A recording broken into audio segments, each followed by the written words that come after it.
All right, guys, we're ready for our Four Seasons sunroom, and Daddy's gonna get a rec room with refreshments. Oh no, we'll be sleeping under the stars. Mom, what about the one with, the fun? Nice try, little bro. It's a gym. My gym. Hey, Grandma's getting her Four Seasons garden room. Weather tight and still like being outdoors. Maybe a living room. Oh no, wait, a family hub. Yeah! No matter what the budget, the season, or the climate, Four Seasons sunrooms let you and your family enjoy the outdoors inside. Call now to receive your free, no-obligation brochure from the premier manufacturer of sunrooms since 1975. More reasons for Four Seasons now. To find out more, call toll-free 800-928-7007. That's 800-928-7007. Call 800-928-7007 today.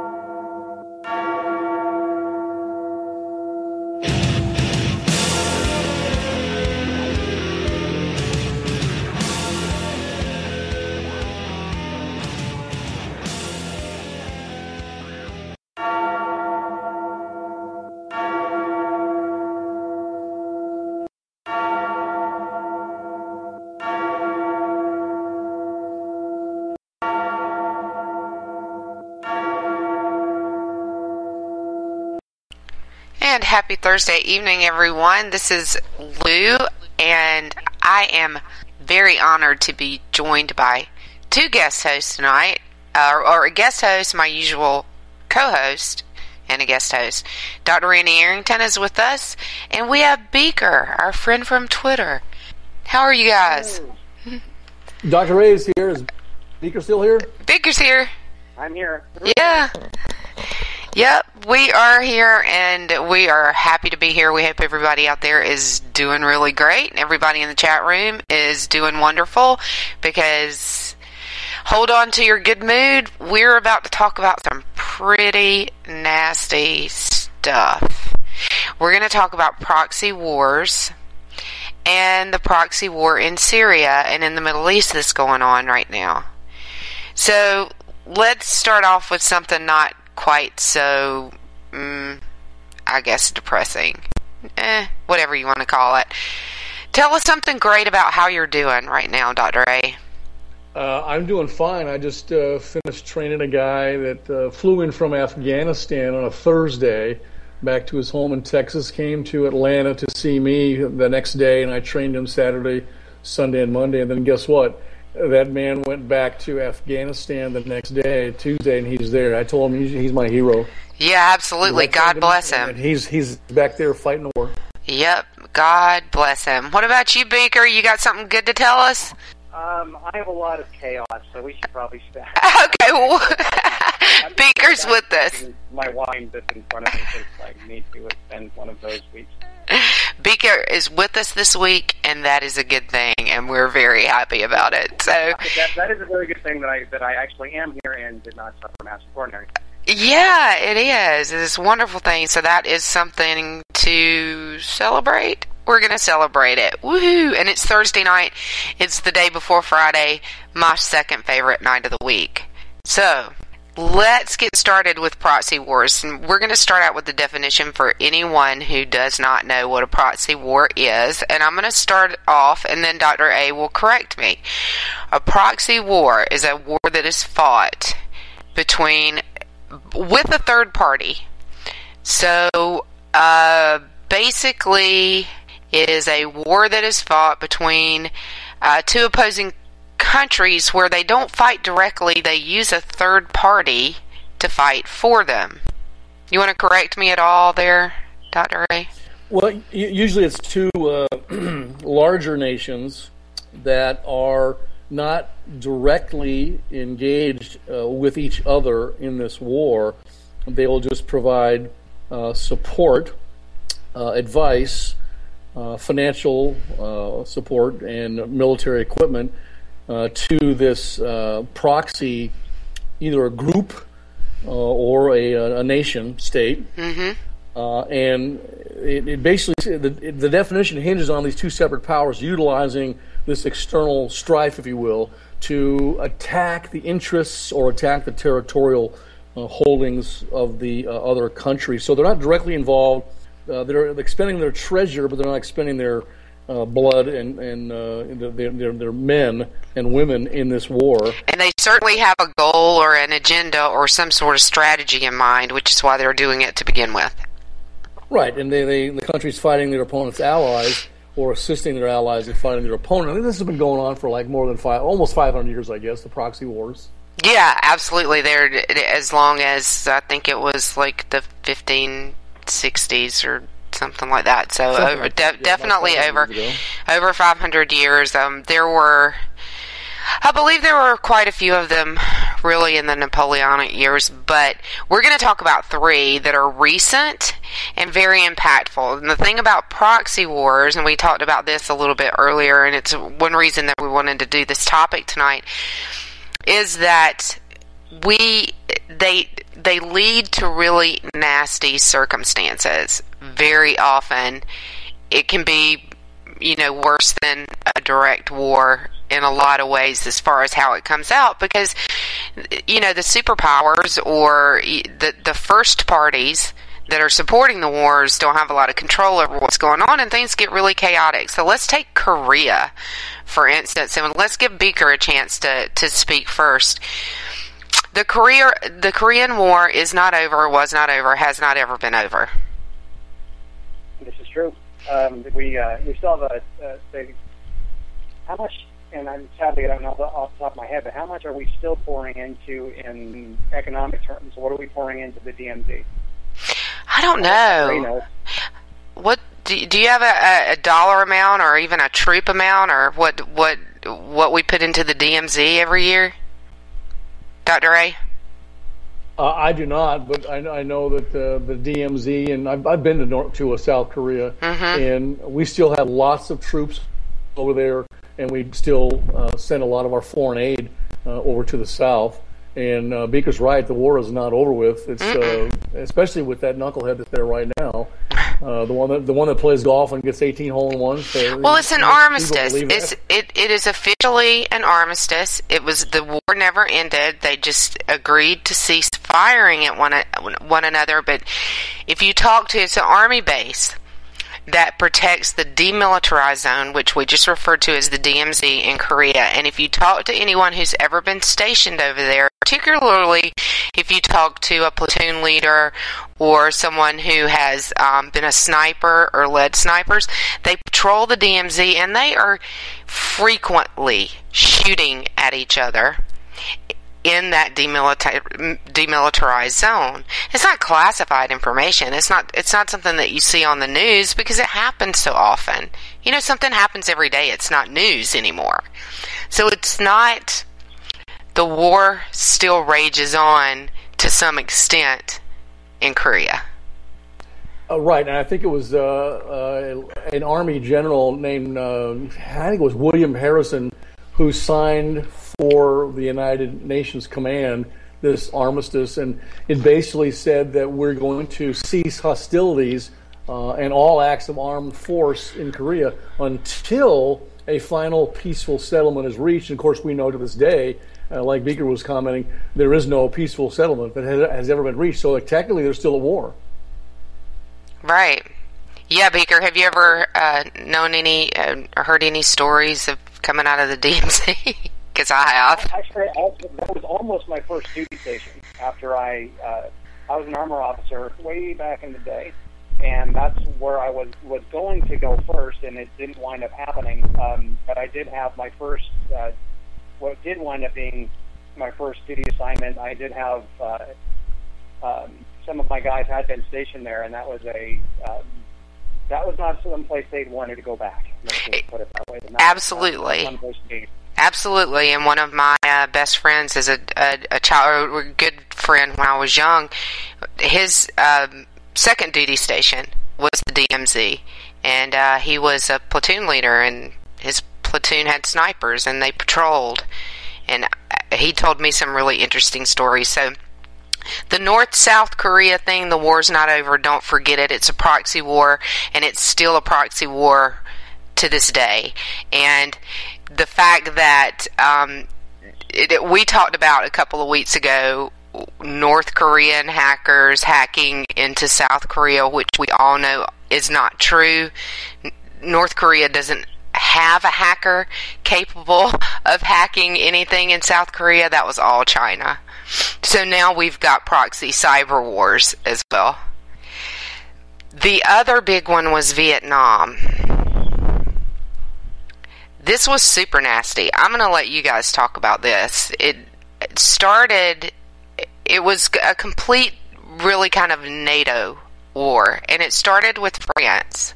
And we went in to support France. And that's how we really bail them out. And that's how we got involved to begin with. Right? Right. I think this was known as the Second Indochina War, and of course France was there. Mm-hmm. And this was a different kind of war. This was asymmetric warfare, a war of warfare with guerrillas, and up to that point, people in the different, like in the Pentagon and all these different defense ministries, didn't consider that to be an effective type of warfare, so they didn't plan for it.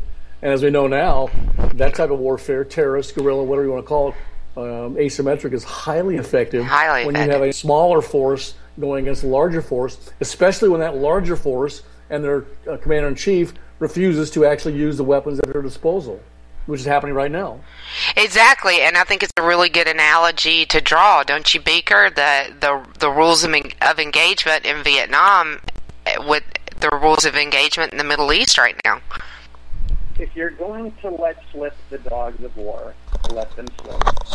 You can't fight a war with a muzzle, and that's you're not going to win that way. You might not technically lose, but that's the same thing when you're talking to a warrior. They're in it to win it, and when you hamstring them, it's not going to happen. And whether you want to draw that parallel to Vietnam, which most certainly happened, we certainly had the ability to win, but did we want to go all in to do it?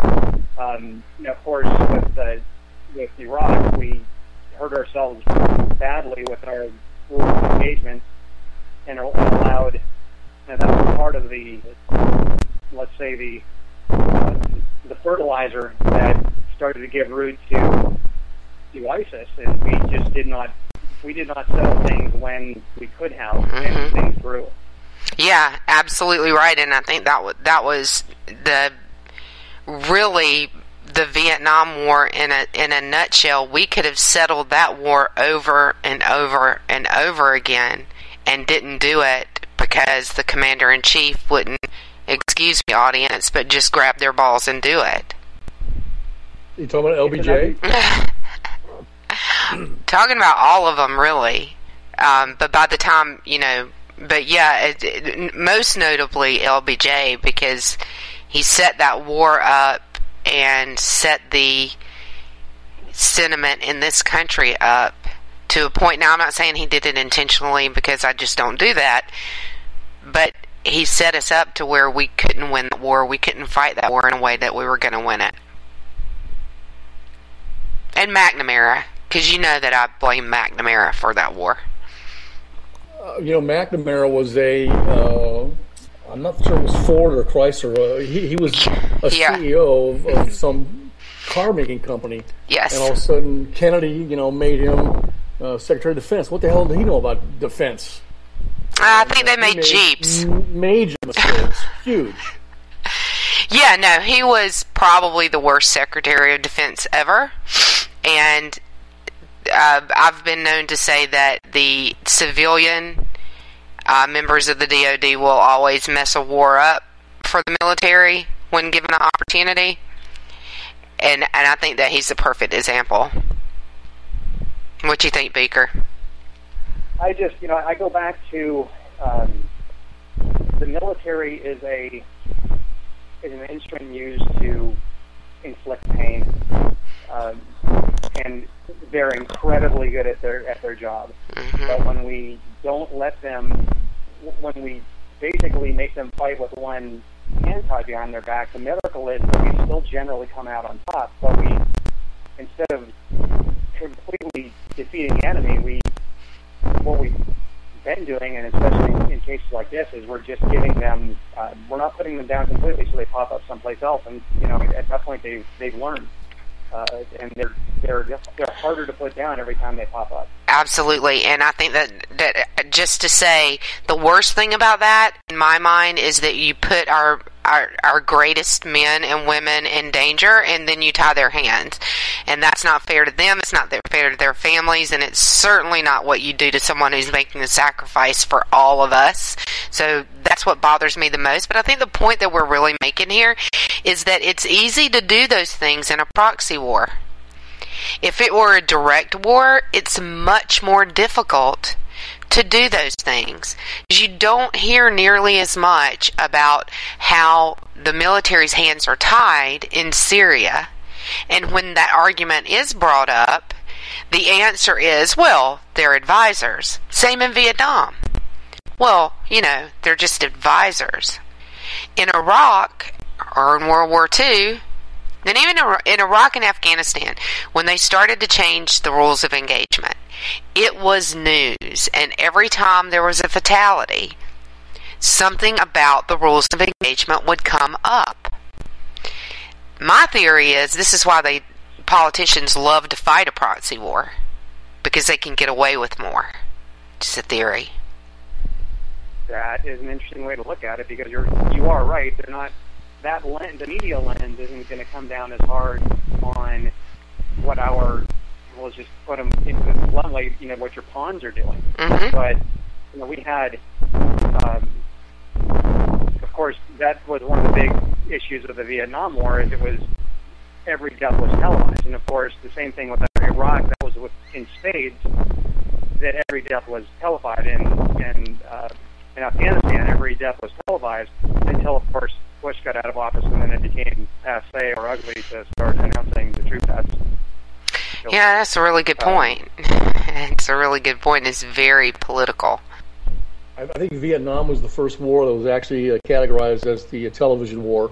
You'd have families sitting at home at night, 6 in the afternoon or in the evening, having dinner at their table with the TV on, watching the dead being put into their caskets and put on C-130s and brought home. Also, you'd have them watch the people on the campuses protesting. So it was the first television war, so it became more personal to average, everyday Americans. Absolutely. I was very young, but I can still remember watching the news with my father, and I can remember exactly what that little box looked like that had the number of fatalities and the number of injuries and the number of Vietnamese that were killed. And American casualties and Vietnamese casualties and civilian casualties. And it was like the little box that popped up every night on the news. So, but I think that, really the point is, politicians can get away with more, the military can get away with less, and in the end, the people end up paying when it's a proxy war, and things don't get resolved in proxy wars. We just talked about 2, and we're going to get to another one. Korea, not resolved. Vietnam, a lot of the conflict and turmoil and the conflict between free societies and communism still exist in those areas today. They're still fighting some of the proxy wars that were spun off of Korea and Vietnam in Southeast Asia today. Some of these proxy wars don't have an end date on them. They lead to really nasty things. Cambodia came out of Vietnam, and we won't get into that, but nasty situation. Proxy wars cause nasty situations. So let's get to the third one, if you want to talk about nasty, which is Afghanistan, which was Russia versus U.S. proxies. And our proxy was a coalition that included the Afghani Hezbollah, was called the Mujahideen, and developed into what we now know as Al-Qaeda. And that's our third proxy war. So that's the kind of thing that we're looking at, and it's what we're looking at in Syria as well today. But Afghanistan was in the 1980s. So we did, 50s, 60s, 70s, and 80s. So just in the past 50 years, we can name 3 pretty big, really impactful proxy wars that what we're looking at now in Syria could potentially be traced back to Afghanistan, the last really big U.S.-Soviet proxy war that was fought. Am I crazy, Dr. A? No, you're not. And that war actually, I'm trying to think of the Communist Party of the Soviet Union's leader. I think it was Brezhnev during that time frame. It was the end of 79, actually, December, just before Christmas 79. And I think he actually staged a coup there, and I think they arrived in Kabul, had that coup, and they killed the president. He had him murdered, and then they put their own rival, Afghani socialist, in power there, and that's kind of what happened there. And of course, the proxy war was that we started supplying, Stinger missiles and that sort of stuff to the insurgents, the Mujahideen. Which one of those guys that was the Mujahideen was Osama bin Laden himself. Yep. And ironically, it's almost like every time we engage in a proxy war, and I've been part of this when I was in the Navy, those military assets that we so graciously give to that third-party country or group to wage that war that we are not going to fight openly, always seem to turn around when it's how it's resolved, and then they end up pointing at us. And I've had off the coast of Iran, flying for the U.S. Navy, F-14s come out and that we had given to or sold to the Iranians, come out and prosecute me, intercept me. So that's a big problem when you start doing this stuff. It ends up turning against you in the future, and that's what's happened many, many times in the United States proxy wars. Do you agree with that, Iker? I would agree. It's maddening when you think about it. I think the spirit, as it were, of the proxy war, or what the politicians are trying to get away with, is as opposed to getting into the bar fight, they just want to pick up the bar bill. They don't want to risk getting their teeth knocked out. They just want to, buy everybody a drink. They just want to pay for the drinks and get everybody fighting and go from there. But what pains me is that how much we suffer for the collateral damage, which you just talked about. I mean, we're getting in Afghanistan. In the Middle East now. I mean, how much equipment did we basically hand over to people who are now shooting it at us? It's a lot. We left most of everything behind, and just like both of you were just saying, to be used against us, which is exactly what's happening now. Right? Correct. Yeah, Dr. A. Well, and then that war in Afghanistan was actually, analytically speaking, was considered to be part of the Cold War, the United States against the Soviet Union, and a lot of people would refer to it as the Soviet Union's Vietnam War, or the bear trap. Some people called it that, but I would argue that it did contribute, was a contributing factor to the eventual demise and collapse of the Soviet Union in 1991. I mean, they were 10 years. Yeah, they bit off more than they could chew there, and it definitely helped to bring them down. And it also was not the only time they had invaded Afghanistan, if I remember correctly. They invaded Afghanistan more than once. Correct. For whatever reason, they really wanted Afghanistan. Can you? I can't think of a reason why anybody would want Afghanistan. And of course, Sun Tzu taught us nobody wins a ground war in the Middle East. Nobody.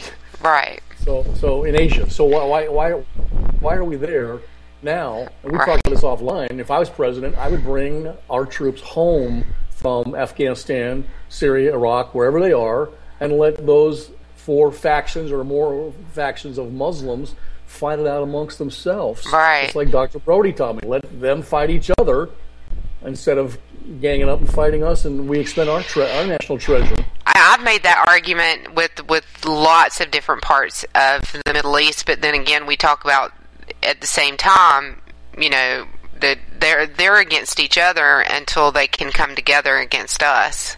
So, Baker, I don't know if you heard that, but it's kind of the a tenet of Islam that me against my brother, but me and my brother against the world. Yes, I've heard that one before. Right, and so we've talked about that before. So, let them fight it out and see who wins, but then know that whoever wins is coming after us, because that's the way it works.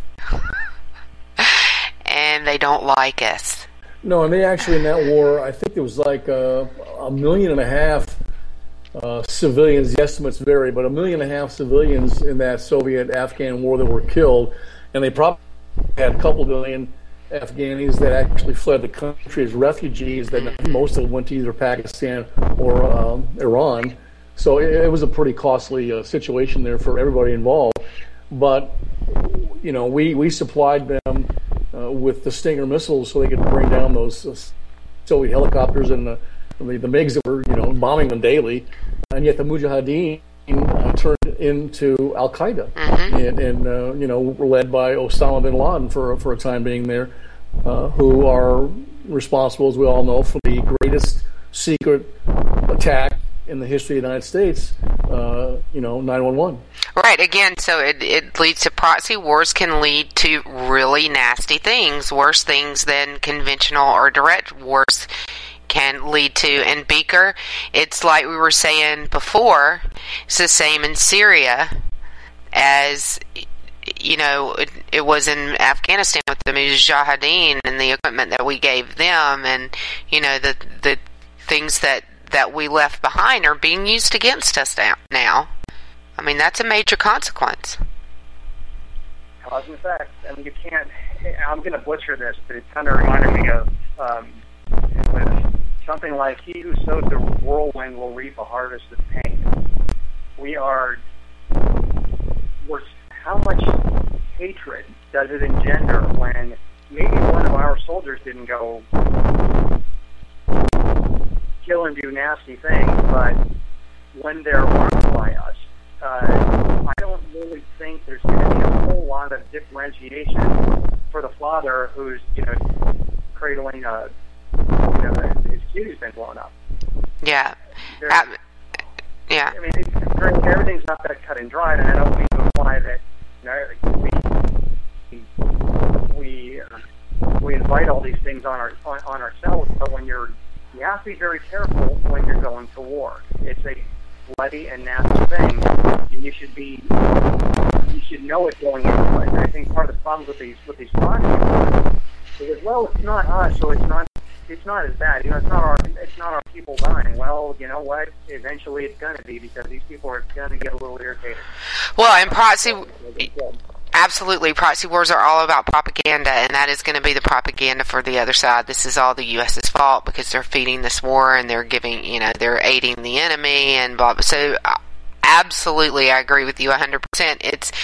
It takes away the control that you have, but it doesn't, regardless of what the politicians think, and I don't think the military thinks this way, quite honestly, but regardless of what the politician thinks, it doesn't really take the pressure off of you from a public opinion perspective to not have your boots on the ground, but to be supplying the war. It doesn't really help. What's that old saying? If you want something right, do it yourself. Exactly. So we might as well be there because we're getting the negative public opinion anyway. So we're going to go into our first break, and probably our only break, because our first segment took 30 minutes. And we will be right back. We're just going to take a quick one, and we're going to come back and talk about Syria, Saudi Arabia, Iran, the U.S., Russia, Turkey, all that good stuff. We'll be right back.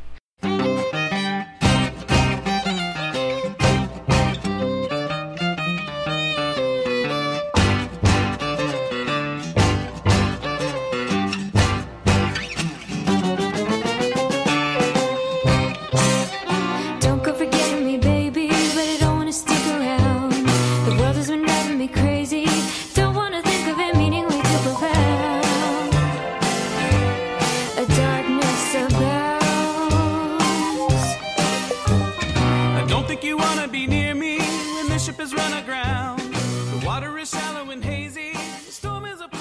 This is JD. And this is Stacy. Join us Tuesday nights, 10 p.m. Eastern, for Game On. Remember, lock up the children and the old folks. Game On, the home of Liberservative Conservatarians.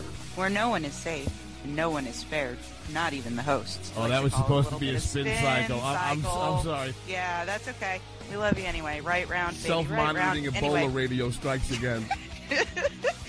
Anyway. Anybody see the host monkey? Where's the host monkey? Where's the host monkey? For God's sake, I need an antidote. Just do your rant. Let's pop out of the segment. Find us on Twitter at JD and Stacy. You're listening to K98Talk.com. I've seen this happen before. And there's a full moon out tonight. I'm a fool, but you can't fool me twice. I wear my secret deception just like a disguise. When I reveal myself in the light, stick around and you might pay the price. Enough with the questions, it's time that we said our goodbyes.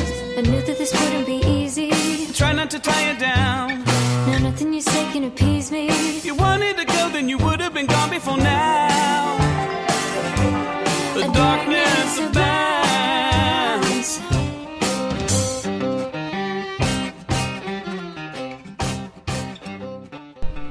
All right, we're back. Thanks again to Tennessee Jet for that wonderful bumper music on his Stronger CD, available on iTunes.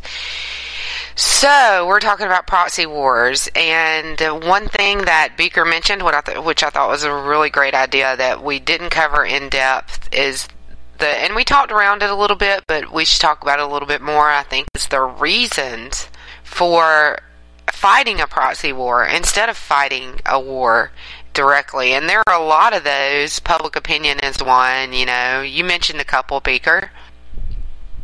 Yes, sorry. Something shiny distracted me, and Colors and lights. Colors and lights. But yeah, so you were saying that, you know, we don't get bloody. There's, you know, we don't lose troops. We, you know, what other reasons do we have for fighting a war? It's cost as much money and as much material. They have to flying around. That was the, I think that was the big, you know, back in the day when it was us versus the Soviet Union. That was the big. Yeah, the nuclear. Yeah, if you look at duke it out, then there's going to be no nukes. Now, of course, we've got nuclear not in the best of control, so some of those problems may have, and they're not happy, or at least the potential to get them at some point. But I digress. Right. No, I mean, I think that's a really good point, because we are looking at this point. One of the proxy wars that's being fought is a U.S.-Soviet proxy war, and we are still the two major nuclear powers in the world, right, Dr. Ray? Yeah, and that was probably the main reason that we engaged in proxy wars, is to hopefully prevent a nuclear holocaust. Yeah. Which people thought was a real possibility. I think it's not a real possibility. The Soviet Union realizes that if they launch on us, we launch on them, and then we lose 2/3 of our population, and that's not a sacrifice they're willing to make. Yeah, absolutely. And I think that the whole MAD, the mutually assured destruction, is still in play. I mean, that doesn't, nobody's vertical proliferation has really changed to such an extent that it would rule out the mutually assured destruction. It would still happen. So I think that's still in play. We do, but mutually assured destruction is only valuable when the other side values the life, their own life, and the lives of their citizens. The Islamists think that if they lose their life in this holy jihad, they go straight to what we call heaven. And that's a big problem if they get their hands on dirty weapons or nuclear weapons. And we know that just today there's some stuff that's turned up missing and might be in the hands of ISIS. You mean the JV team? Oh, I'm sorry. The JV team, which Mrs. Clinton and Barack Hussein Obama created through their gun running through Benghazi. That's exactly why they had to stand down and let those 4 guys die because they didn't want it to come to light. That's exactly what happened. And they created ISIS to fight against the Assad regime. And now what's happening right there in Syria, this civil war, is that it is basically Iran who wants to be the hegemon in the Middle East, lined up, hooked up with Russia to keep Assad in power against the United States and ISIL and Al-Qaeda. And we talked about in the last segment a little bit that proxy wars are all about propaganda. So before the show, some of the articles that I sent you were very much propaganda articles. One of them was from the, let's see, what was that? That publication was, do you remember what that was? It was the Socialist Worker. The Socialist Worker. Yeah, the Socialist Worker in the UK. And that was a nice little piece of propaganda, but there was also the Global Research Center that kind of mirrored that Socialist Worker propaganda, taught that, and both of them talked about how the U.S. strategy was to fight proxy wars. That is our strategy, to quote unquote let someone else do our dirty work, but also to prop up ISIS and support ISIS, and that we are responsible, that our current administration is responsible. So it's not like it's not known in global security circles. Yeah, but it's kept from the average Joe Blow American who think we're trying to destroy these barbarians that cut people's heads off and hang them and throw them off buildings and burn them and drown them. Nothing can be further from the truth. We're propping those guys up. And Obama knows that, but the media won't let the United States people know that because they don't want us to get war weary or whatever. But that's exactly what's happening right now. It's all a ruse played on the average American citizen who doesn't really know what's going on. Right, and they all want people to believe that they're very anti-war and anti-terrorist, and I'm not sure that's the case. Now, Beaker, I want to ask you what you thought. There was one piece that I sent you guys before the show that was about the proxy wars that have been fought between Iran and Saudi Arabia over the past few years. One of them is Yemen, which Dr. A believes Saudi Arabia may believe that they're losing. But these wars, these proxy wars, are being fought with terrorists. It's terrorist against terrorist. They put the A in asymmetric. But I wasn't going to finish the rest of what the A part is. But as I say, it certainly puts just in case you thought proxy wars were getting stale and boring, they've gone the complete savage route. But yeah, they have. And I apologize if I wind up going radio dark. You know why? Right. But for the listening audience, I've got my house is currently being dismantled, and I've got people here looking at different parts of the build. So I apologize. No worries. It's gotten, we talked about how they lead to nasty things, and proxy wars can be really nasty and worse than a direct war. But these proxy wars in the Middle East are really being fought with terrorist organizations, one insurgent group against another insurgent group, and it's not something that we haven't seen before. We certainly have seen it and still see it to this day in South America and in other places. But these suicide bombers, in Turkey, and there's 3 different terrorist groups operating in Turkey with different goals, different alignment. Some of them are Kurds, some of them are ISIS, some of them, and to hear the reporters today talk about, well, you can tell which terrorist group it is by what kind of attack they carry out. For the PKK, which is a Kurdish group, for one, does not use suicide bombers. There was a suicide bomb in Turkey today. They pretty much know it was ISIS because ISIS is a terrorist group that uses suicide bombers. That's disturbing. I got a question for you, Lou. Isn't what's our Secretary of State's name? John Kerry. Isn't he in Germany right now? I think he's in Munich, talking to his Russian counterpart there. I think didn't he just announce a few days ago that there could be a ceasefire in this region? The civil They're war negotiating. They are trying to negotiate a ceasefire with people who have no power to cease the fire. And that is a really good point with the proxy war. You can negotiate a ceasefire all you want to, but the parties that are shooting at each other are not at the table, and they're not going to listen. And that's a proxy war.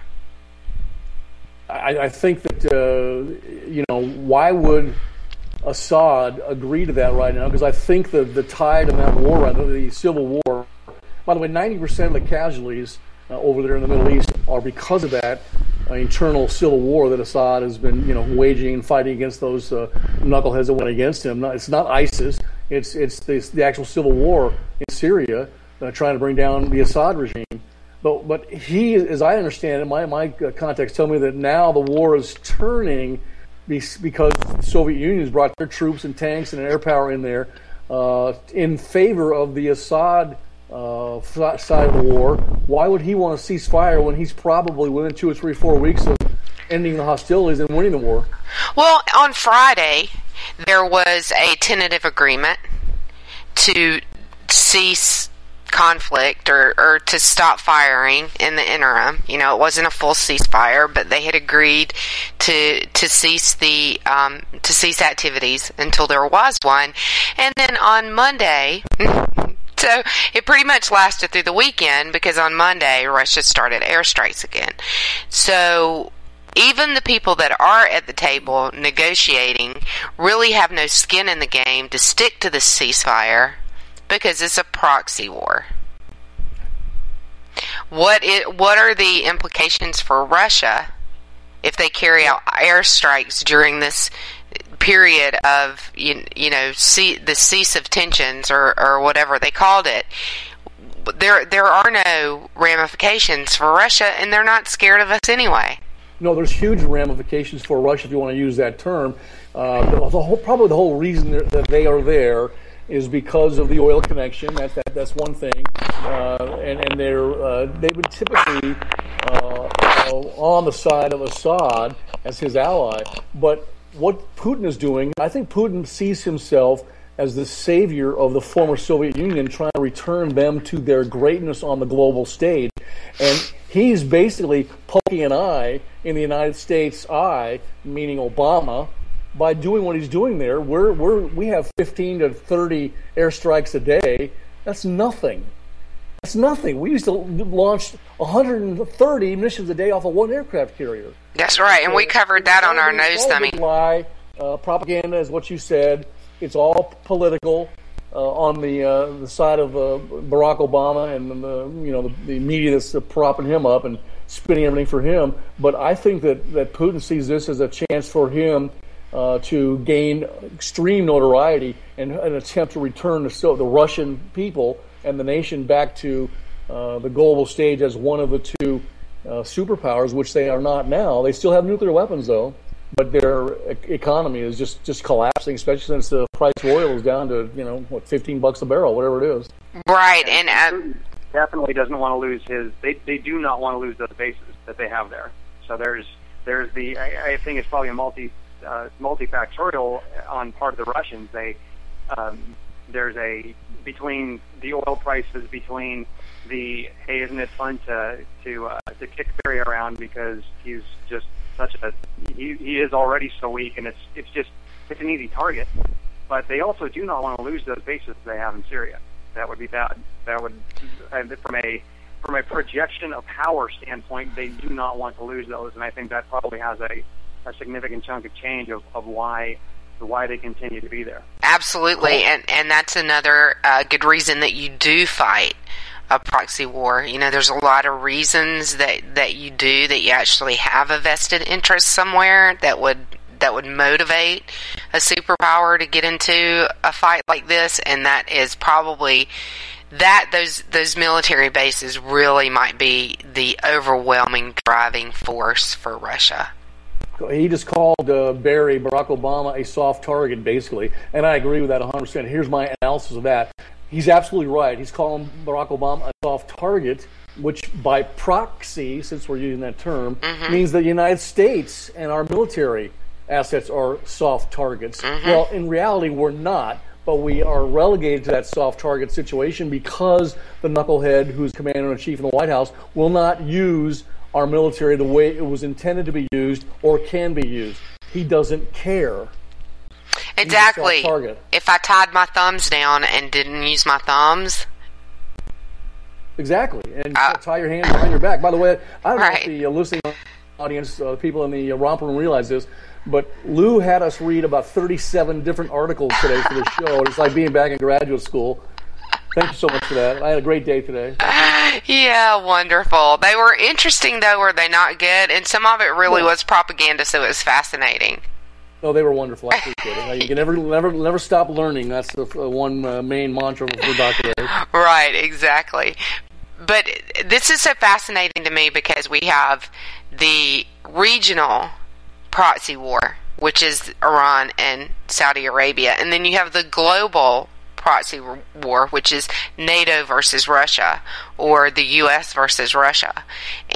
But when you look at it and you see what the strategy is for the commander-in-chief for our current administration, and you read what people in the global security community are saying about it, which is that no, ISIS pretty much came from U.S. strategy. It's being supported by U.S. strategy, and it's being armed, and the U.S. is really the one that's empowering ISIS. That's pretty scary because our government is telling us that they're fighting ISIS, but the rest of the world is saying that we're supporting them. And these are the kind of things that you can get away with in a proxy war that you might not be able to get away with in a direct war. Well, these are the things you can get away with when you're a pathological liar and you have the media spin-zilling for you, and you have those mind-raped individuals in society that don't understand, don't care, don't realize that their individual sovereignty and liberty is affected by national security. They don't get it, Lou. Yeah, it's scary. People don't get it. What do you think about that, Beaker? We've talked, Dr. A and I talk about that a lot, that the average person doesn't realize how much their personal safety and security is wrapped up in national security.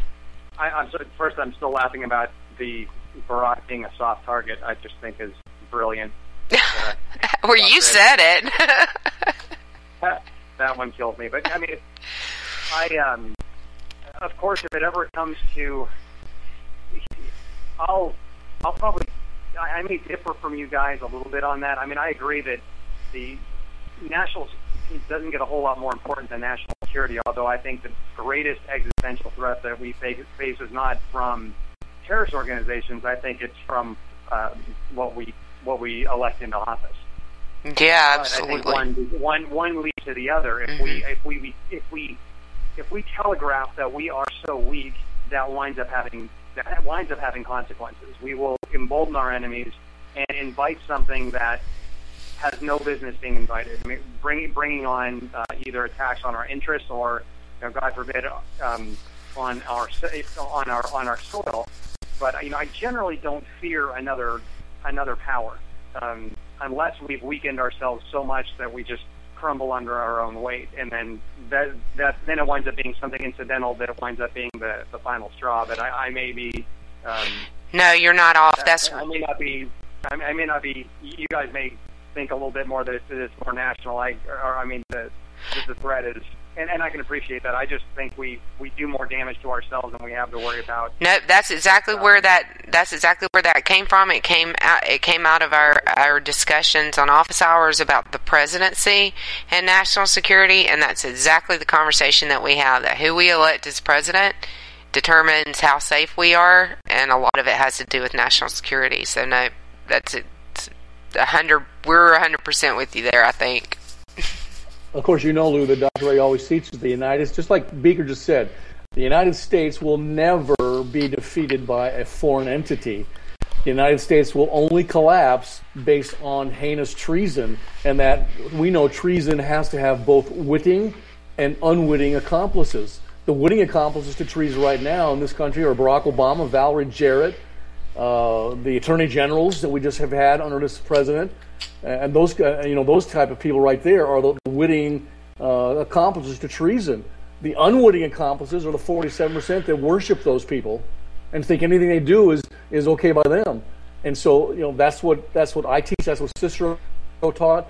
You're not going to be defeated by an outside entity, only by heinous treason, because those people that are committing treason do it in such a way that you don't realize what they're doing. They're familiar to you. You know them. They speak the same language as you. You're comfortable with them. They have charm and charisma, but they're underneath it all, under the table, they're trying to kill you and bring this country down for the Islamo revolution or the communist revolution. I think Barack is both of those. I teach that all the time. Yes, a drinking word on Sunday, Islamo-communist.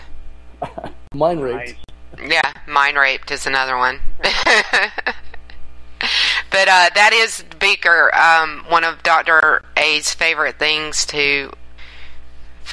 to describe Barack Obama is Islamo-communist. Can you see that? See, I'm going to start swearing, and we can't have that. But no, he causes me to increase my blood pressure, and that's not a good thing. Okay, well, we won't talk about it, but... well, Dr. hit on it. He said right on, we're going to fundamentally transform.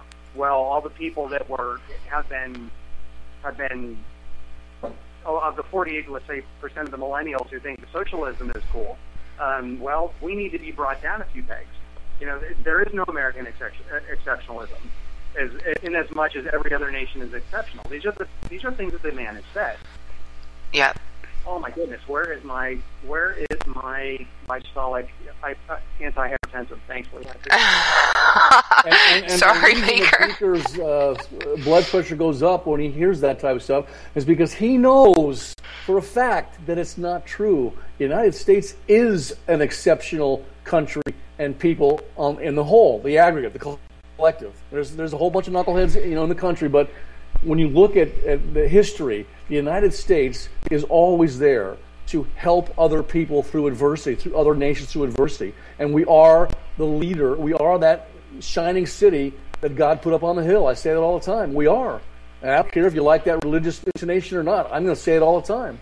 And so he gets upset and his emotions get higher because he knows what Barack Obama's trying to do, and he knows what he says is not true about this country. And it's another reason I think that proxy wars can be so dangerous for us, because if we are, if we're truly, as we often say we are, trying to help the people of another country be free, then what's the need for a proxy war? And the military doesn't want to fight a proxy war. I've never talked to anyone in the military that wants their hands tied by rules of engagement, that wants to be an advisor to an insurgent group rather than actually be the boots on the ground fighting. It's what they train to do. It's what they want to do. And if you're going to put them in harm's way anyway, give them the tools to fight like we've taught them to fight so that they can protect themselves. We got about a minute and a half. Beaker, you go first, or Dr. A will take all the time. You're so mean. I know. Did we lose you, Beaker? Okay, go ahead, Dr. A. Well, here I'm going to say this for Beaker. The way you win a war, and you'll like this, Lou, is you go Patton on their rear end. Yep. And you destroy them as quickly and effectively as you can by using everything in your arsenal. And that might include nuclear weapons, strategic nukes. I was a nuclear delivery pilot in the Navy. It might include strategic nukes. But you win the war, and then you get the heck out of there and come back home with your treasure, your assets, which includes your finances, your military hardware, and your people, which we cherish. And that's how you win a war. You don't tie your hands behind your back, like you said earlier, with those ridiculous rules of engagement. Right. There's never been a war, Lou, that has been won without killing the enemy's civilians. I know you don't want to hear that, but the enemy's civilians have to be killed. There's never been a war that's won without doing that. Now, that might sound callous, but I'm sorry. That's the way warfare is. It is the way warfare is, and they don't, it's war. So it's silly, and people are going to fight and be killed, and sometimes, very often, in a proxy war, more civilians are killed and more people are hurt that don't deserve to be hurt than if we just fought a direct war, got it out of the way, and got the heck out and took our stuff with us. Right. We don't want a protracted, politically correct war that the politicians want to wage for propaganda's sake, like you said earlier in the show. Yep. We want to win the war. And you know how we win? You know how the war ends? We win, they lose. That's it. That's it. Baker, you with us? Yes, I'm sorry. I had to step away there for a second. What pains me about the proxy is it winds up becoming, I think, in many terms, an intellectual exercise. Here's my chessboard. Here's our chessboard, and here's our pawns, and here's their pawns, and we're going to fight this, and it's going to be bloodless. But what I cannot understand is that history has shown us time and time again on the chessboard, the pawns don't rise up and flip us the bird and tell us where to shove our board. And that's what happens in the proxy war. Is we wind up creating hosts of other chess pieces that come and then do very bad things. But I think there's a intellectual high that comes from manipulating other countries or other people to get them to do things that you really don't want to do yourself. And that could just be the three glasses of wine talking, but that's what I'm thinking. No, absolutely, and I would agree with you 100% on that. They are the premise of the show that they lead to nasty things.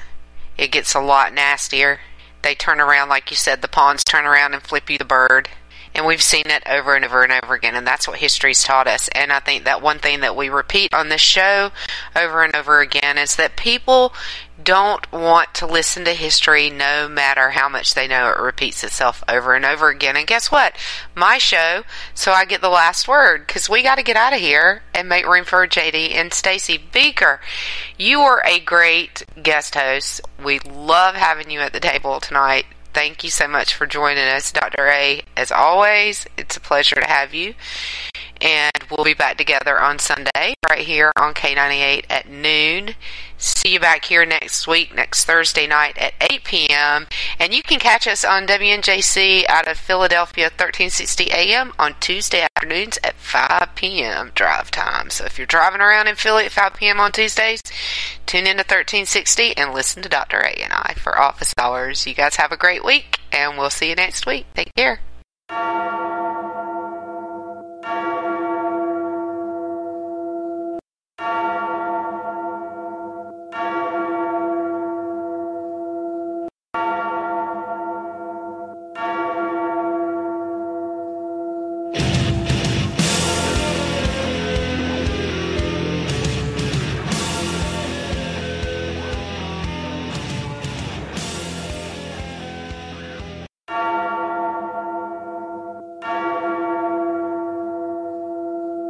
If you want to work until you keel over, have less of everything in retirement, or give back more of your hard-earned money to the stock market again, then just ignore me. But if you'd like to protect the money you save, receive a steady, predictable retirement income, and enjoy financial security for as long as you live, then listen to this. You can download a free report that reveals the wealth-building secrets Wall Street and the banks don't want you to know. You'll learn how you can get guaranteed growth, safety, and real prosperity without risking your money in the Wall Street casino, and how to get the money you need when you need it, simply by asking for it. This is the best way to have a 100% secure retirement, and know your money will last as long as you do. To learn more about this method, and to get your free report, go to 29security.com. That's the number 29security.com. 29security.com. Go to 29security.com.